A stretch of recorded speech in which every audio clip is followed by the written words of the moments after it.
it's Chef Jeffrey Saad. It's Egg Tuesday, and as you probably know by now, the egg is one of the highest sources of natural protein. It builds and repairs muscles, which is why I love eating eggs every time I go surfing. It gives me that steady flow of energy to ride the wave all the way in. But eggs are also the highest source of pleasure, as they are in these scones. There's two ways the egg is making these scones delicious, and you're going to see how easy it is to make them. Got flour, sugar, baking powder, and salt, and you'll see the ingredients in the recipe on the post. All right, and to that, we're just going to mix that together quickly to get it evenly mixed.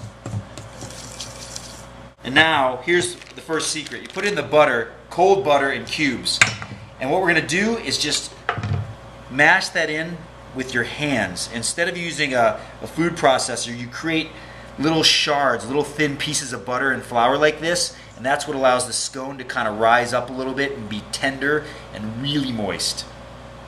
Alright, so you can see you got these nice flat pieces of butter mixed in evenly with the flour. That just takes a few minutes. I'm going to give my hands a quick rinse and we'll mix the eggs. Alright, so we have 3 yolks, just the yolk, and then a cup of cream. Obviously the cream is adding a ton of richness and moisture, but it's really the egg yolk that kind of permeates all the flour and makes it that really tender, flaky scone that's not dry but not wet. It's magic what the egg does here. Okay, we're going to combine that just to mix it. We're going to pour it into the dry ingredients. And then we're going to mix this together. You don't want to knead this. Our goal is just to get it evenly mixed. We're not making bread, we're making scones, so it's just a light mixing and kneading until it just comes together. Alright, just as the dough is about to come together, we're going to put in the currants. The currants is 3/4 of a cup with a teaspoon of sugar, and then we're going to mix those in, and we're going to knead it for just a minute until it just forms a ball. Alright, just 30 seconds of kneading and it's come together into a ball. It should be sticky enough that you have to kind of pull away from it, but not so wet that it won't come off your hands. We're going to form it into a ball. I'm going to put just a touch of flour on the board so it doesn't stick.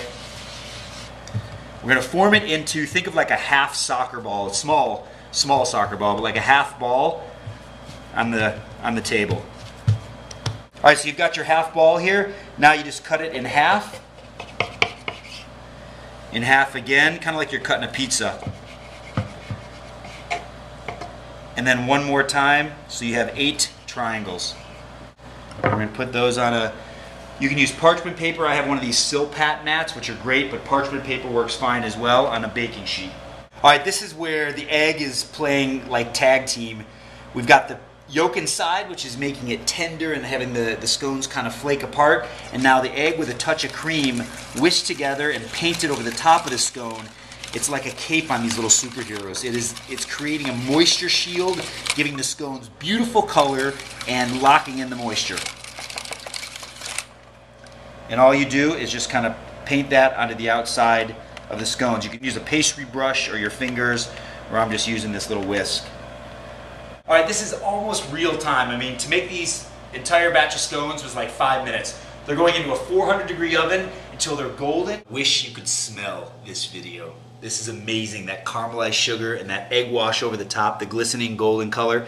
So you put a toothpick or a skewer in the middle like this, and there's still just a little bit stuck on there, and that's what you want because the residual heat will finish cooking it. And then you just want to transfer them to a cooling rack, again, so the hot pan doesn't overcook them. And there it is, the beauty of the egg in my morning pastry.